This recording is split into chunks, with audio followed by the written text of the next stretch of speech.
Yhdistelmä on matkalla ja taittaa tyylikkäästi tuon ensimmäisen asfalttikaarteen ja tulee sieltä rinnettä ylöspäin. Viime kaudella 3 voittoa, mutta alkukausi on ollut jotenkin nyt hieman vaikeampi. Kauden ainoa voitto Meksikon Soralta ja Italian Sardiniasta. Montessa silloin keskeytys.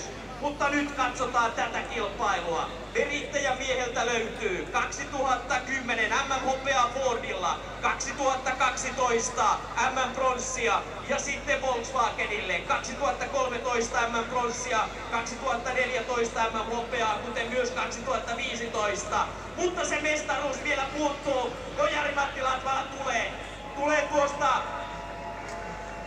tiukasti mäntyjä nuoleen ja tuo auto on näköisesti.